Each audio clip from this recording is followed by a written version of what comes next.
Assalamualaikum warahmatullahi wabarakatuh. Kembali lagi bersama saya Muhammad Dadani Amzaidan dengan nomor induk mahasiswa 119402009 kelas KPI 4C. Di sini saya akan menjelaskan mengenai alat komunikasi massa sebagai media iklan. Tapi alangkah baiknya sebelum saya melanjutkan penjelasan yang lebih intens, biar saya jelaskan dulu apa itu iklan sesungguhnya. Iklan adalah salah satu alat komunikasi pemasaran yang berbentuk persentase bersifat non-pribadi berupa promosi gagasan, barang, atau jasa. Iklan dapat pula diartikan sebagai pembentukan kepada khalayak atau orang-orang ramai mengenai barang atau jasa yang dijual dan dipasang dalam media massa seperti surat kabar, koran, majalah, dan media elektronik seperti radio, televisi, dan internet. Pengertian ini serta gagasan ini berasal dari Kotler dan Keller pada tahun 2016. Namun bila ditelisik lebih mendalam lagi, pada dasarnya iklan adalah media itu sendiri. Sehingga ketika iklan bergabung dengan media massa, sama saja ketika dua media bersatu dan terjadi proses akulturasi serta proses peleburan fungsi yang jelas di dalamnya, di mana iklan sebagai bentuk pengenalannya dan media massa sebagai kaki dari pemasaran dan iklan itu sendiri. Sehingga dapat disimpulkan antara iklan dan media massa merupakan dua koherensi, dua penghubung yang sangat mujarab untuk memberikan marketing atas sebuah produk kepada khalayak umum. Selanjutnya, menurut Zenith Optimedia sebagai lembaga survei di bidang pemasaran dan periklanan Amerika menunjukkan kecenderungan belanja iklan di dunia yang terus meningkat dari tahun ke tahun. Dari data yang dipaparkan pada tahun 2005 hingga 2010, rata-rata penduduk lebih mengkonsumsi iklan sebanyak 8% sampai 9% terhadap televisi. Lalu peringkat kedua dengan pertumbuhan 1 sampai 3,30% diduduki oleh surat kabar. Lalu majalah menduduki peringkat ketiga dengan pertumbuhan 1% sampai 2%. Radio menduduki peringkat keempat dengan pertumbuhan 1 sampai 1,6%. Internet menduduki peringkat kelima dengan pertumbuhan 8,4 sampai 9%. Autodraft menduduki peringkat keenam dengan pertumbuhan 1,7 dan 2%, dan pada urutan terakhir adalah sinema dengan pertumbuhan 0,1 sampai 0,2%. Dan menurut Forrest Research dan ANA, Association of National Advertisers, memperoleh fakta bahwasanya 78% pengiklan mengakui bahwa beriklan di televisi sudah kian tidak efektif untuk 5 tahun terakhir pada tahun 2011. Sehingga dapat disimpulkan semakin berkembangnya zaman, semakin bentuk iklan melalui media massa semakin berubah atas sebuah orientasinya maupun atas sebuah sasaran pasarannya. Dimana tentunya zaman sekarang iklan-iklan lebih dianggap efektif bila iklan tersebut ditaruh secara proporsional, baik itu di media televisi maupun di media internet seperti website blog dan media-media sosial lainnya. Sehingga dapat disimpulkan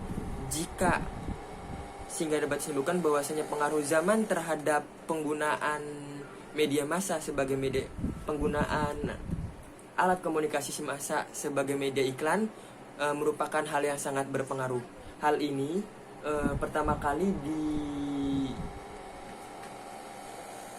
ini berawal pertama kali pada masa mesin cetak pertama kali ditemukan oleh Gutenberg pada tahun 1453. Hal inilah yang menjadi cikal bakal bahwasanya kelak media massa sendiri akan memberikan iklan kepada masyarakat. Dan berikut merupakan kelebihan dan kekurangan iklan yang ditaruh di media massa atau komunikasi massa. Yang pertama, kelebihan pertama adalah efisiensi waktu serta proses penyerapan iklan tersebut terhadap khalayak banyak orang itu lebih banyak dibandingkan proses iklan konvensional. Secara waktu, iklan yang ditaruh di komunikasi massa atau media massa jauh lebih efisien, jauh lebih cepat penyebaran pengenalan suatu produknya dan jauh lebih cepat. Namun secara justifikasi barang, tentunya hal ini merupakan menjadi kekurangan iklan itu sendiri bila ditaruh di media massa. Beda halnya dengan iklan yang konvensional di mana barang dilihatkan secara umum, barang tersebut diiklankan secara di depan mata dengan bentuk serta kelebihan dan kekurangan barang yang dilihatkan secara di depan mata. Namun kekurangan iklan konvensional ini ialah tidak terlalu banyak menyerap perhatian banyak orang yang seperti yang dilakukan oleh media massa ketika mengiklankan sesuatu. Selanjutnya, kelebihan selanjutnya adalah dapat meraup massa yang bisa menjadi market tersendiri, dan kelebihan selanjutnya adalah dapat meraup massa yang jauh teramat lebih banyak. Tentunya bila media massa merupakan media yang dapat dilihat banyak orang, hal ini menjadi kesempatan emas untuk suatu produk mengiklankan barangnya dan mendapatkan perhatian serta mendapatkan penjualan yang lebih dibandingkan produk tersebut tidak mengiklankan barangnya. Hal ini membuat iklan tetap menjadi solusi marketing bagi produk-produk tertentu yang ingin mengiklankan barangnya melalui berbagai media, dan hal yang paling efektif tentunya adalah media massa seperti media sosial dan sebagainya. Lalu kekurangan selanjutnya adalah proses penipuan atau sebuah produk yang dipasarkan atau diiklankan melalui media massa jauh lebih tinggi tingkatnya dibandingkan iklan atau proses pemasaran secara langsung dari mata ke mata yang dilakukan konsumen kepada produsen atau yang dilakukan produsen kepada konsumen. Hal ini terjadi karena proses pengiklanan itu jauh lebih efisien, jauh lebih cepat dan jauh lebih meraup banyak massa ketimbang proses pengiklanan konvensional. Selanjutnya, perkembangan zaman iklan melalui bentuk media massa. Zaman dulu orang-orang mengiklankan iklannya melalui online, melalui media kaskus, melalui website-website, melalui blog-blog tertentu, atau melalui media-media nyata yang berbentuk seperti koran, majalah, media cetak lainnya, serta televisi.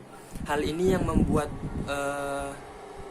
pengiklanan barang pada zaman itu memiliki tingkat daya tarik yang lebih karena masih belum terpecah belah seperti sekarang. Selanjutnya, ketika zaman dulu ada kaskus yang mengiklankan barang melalui media online atau media massa lagi dan blog-blog lainnya, lanjut kepada e-commerce yang mengiklankan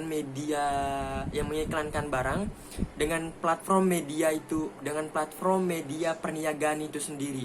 Dan selanjutnya masuk lagi ke e-commerce yang lainnya sampai berujung pada Tokopedia, Shopee, dan raja-raja e-commerce di Indonesia. Selanjutnya, sedangkan iklan yang ditaruh pada media massa, pure media massa itu sendiri melalui perkembangan pula, dimulai dari koran, majalah, terus sinema atau film-film di bioskop, terus TV, terus sampai pada media digital. Hal ini berawal dari penemuan mesin cetak pertama yang membuat iklan lebih mudah ditaruh pada media massa. Sekian dari saya, mohon maaf bila banyak kurang. Billahi taufiq wal hidayah. Wassalamualaikum warahmatullahi wabarakatuh.